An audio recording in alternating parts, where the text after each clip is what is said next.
Hello YouTube, my name's Marie, and it's time for another monthly wrap-up, this time of the month of November.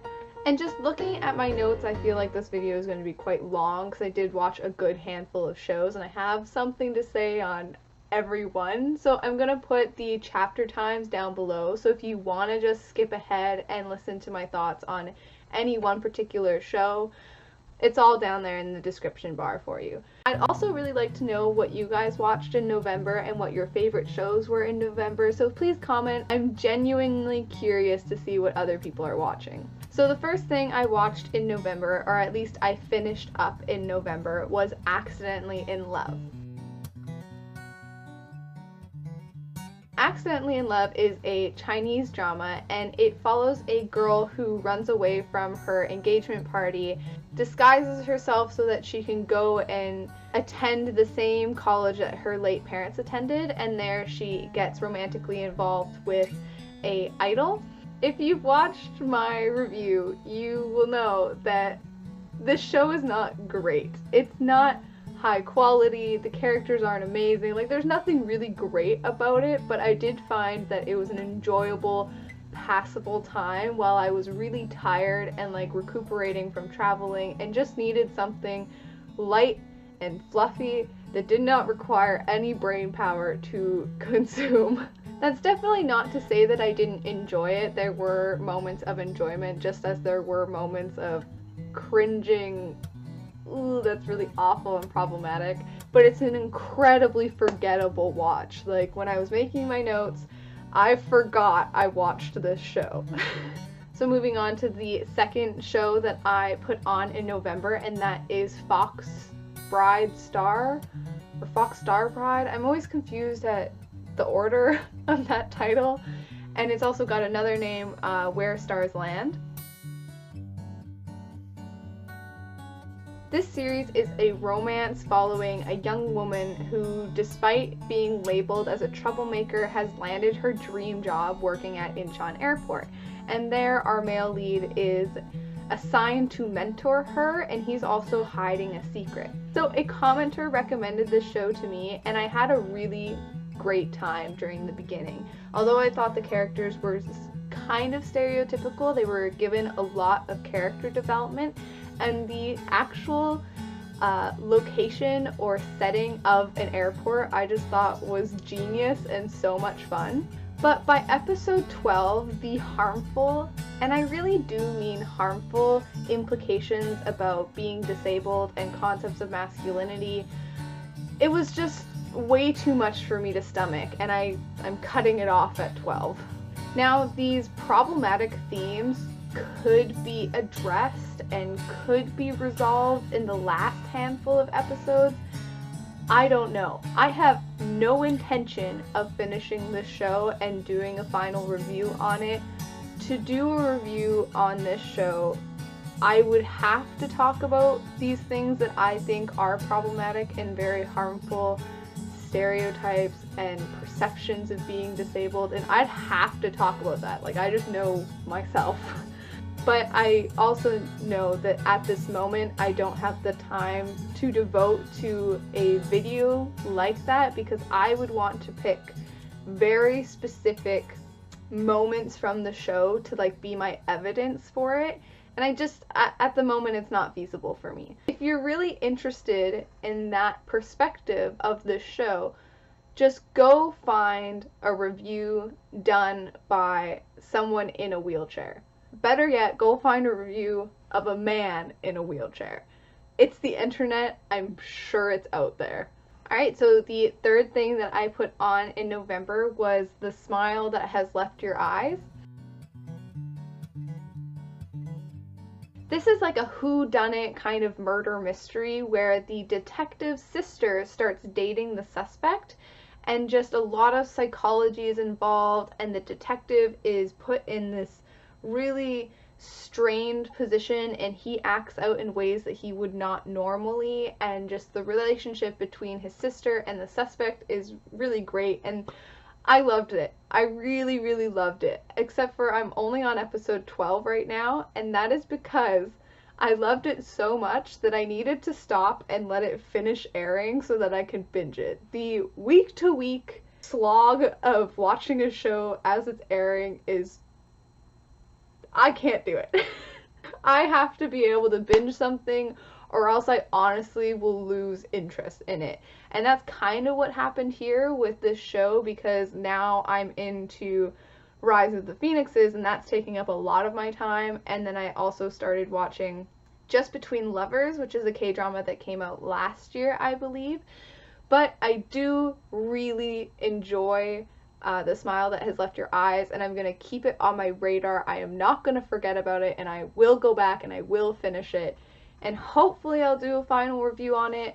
We'll see. If I have something new to add that's not in my first impressions, then I will. But as it stands right now, it's a really great show, especially if you want something that kind of resembles My Mister in like tone and production values. The characters are quite different, but overall they give me the same sort of vibe. Okay, so next I put on Rise of the Phoenixes, and I truly just put this on because I was like, okay, I'm gonna wait for The Smile That Has Left Your Eyes to finish so I can binge it. What am I gonna do with my time now?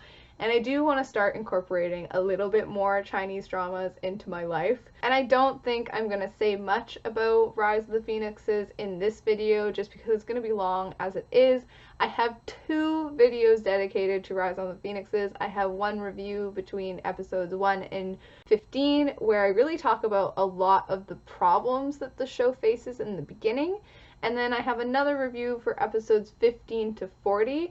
And there, I really think the show finds its stride with the filmmaking aspects, and the characters are just lovable and dynamic and just so delicious all throughout. So I highly recommend Rise of the Phoenixes if you're looking for a strong female lead. And then next I put on Evernight. I've watched 3 episodes of Evernight, and I'm at a loss to give you kind of a synopsis about what the show is about. Because for one thing, the first episode is an absolute mess. I almost turned it off.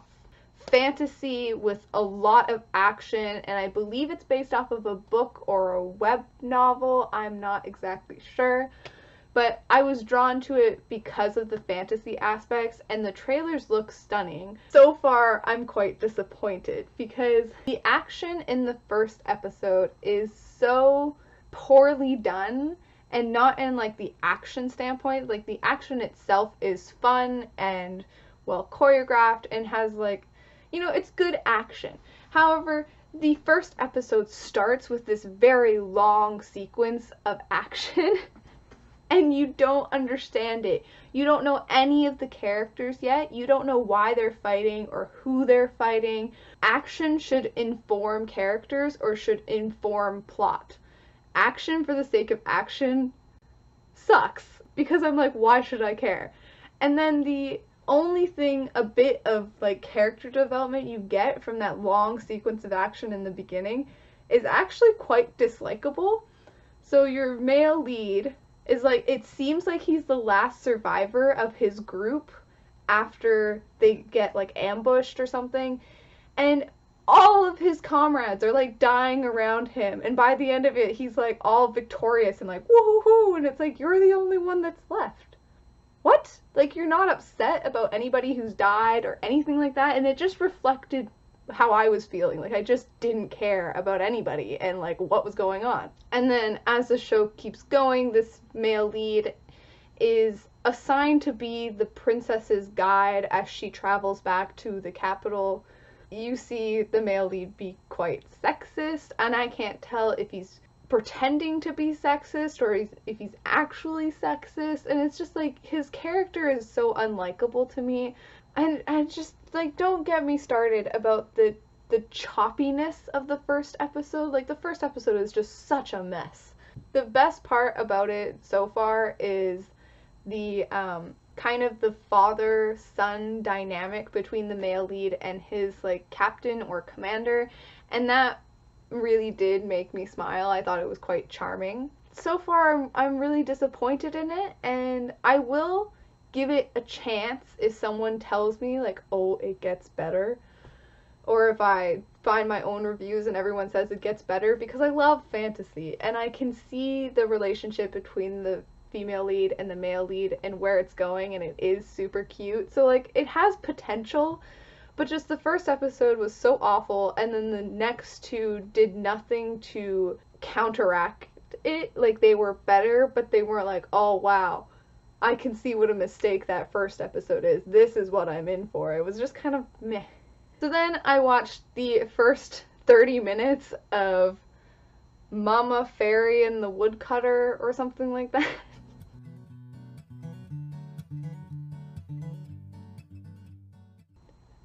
Oh my god, it's so awful. I usually don't gravitate towards foreign comedies. Comedy is actually a really integral part about culture, and for the most part, I don't find K-dramas, at least, I haven't watched any Chinese comedies, but for the most part, K-drama comedies, like straight comedies, don't translate well to me. I don't find the humor very funny. The best K-drama comedy that I watched was The Best Hit. That show is absolutely hilarious, but Mama Fairy and the Woodcutter is not. So the premise is why I put it on, not knowing that it was a comedy. The premise is that a fairy has lost her wings and she is waiting to find her husband's reincarnated being so that she can get her wings and go back to heaven. Or I mean, I'm a sucker for fantasy and anything like supernatural, so that just sounded like it was right up my alley. And as soon as I put it on, I knew that this might not really be the show for me. The production is very B level, but I thought if the story and was good, then I would stick it out. And then just the comedy is just so, I don't know how to explain it. The comedy is just so not for me. The moment that I turned it off was when the fairy like hears the male lead peeing, and then she's like, oh, I remember that sound from my husband 600 years ago. I'm like, no. His peeing, like, no. And then lastly, I put on Just Between Lovers. And Just Between Lovers is about two people who were in a building collapse and how they reconnect, I don't know, maybe 10 years later, maybe a little bit more, and just how they're dealing with that past trauma and how it's really still affecting them. And I love it. It's so good. There's something about it that seems so charming to me. I think it's the music. The music is, you know, I was thinking about how I could describe the music to you, and whenever I hear a song playing, I feel like it's a song where I should be floating in the universe or something. Like, I need to be floating on a lake listening to this music and just be super relaxed, and just like, it's so comforting, even though it's like curl up in a ball with hot chocolate and cry sort of comforting. But yeah, Just Between Lovers has a very almost nostalgic feel to me. Like, a lot of the characters are ones that you can probably recognize from other shows, but they're done really well here. For instance, our male lead is suffering from severe PTSD. Oh, and by the way, I made it to episode 9. I'm on episode 9 for this. And our female lead is dealing with the guilt, like survivor's guilt, because her sister also died in the building collapse, and it's just a beautiful story. Even though I think it's incredibly charming and sad and just pulls at my heartstrings, it also uses like suspense and some creepy elements really well. For instance, our male lead, seeing as he's suffering from post-traumatic stress, he sometimes has hallucinations, and they're really creepy. Whenever they happen, I just like, ooh, like tense up inside, and I feel how I'm supposed to feel. Like, I feel disturbed whenever he has his hallucinations. So I will definitely conclude that. I think I will finish Just Between Lovers, and then probably watch a little bit more of Rise of the Phoenixes, and depending on how I feel, I'll circle back and then finish The Smile That Has Left Your Eyes. Everything that I watched in the month of November Please tell me what you watched. And anyways, that is everything from me. Have a good day. Have a good night. Bye.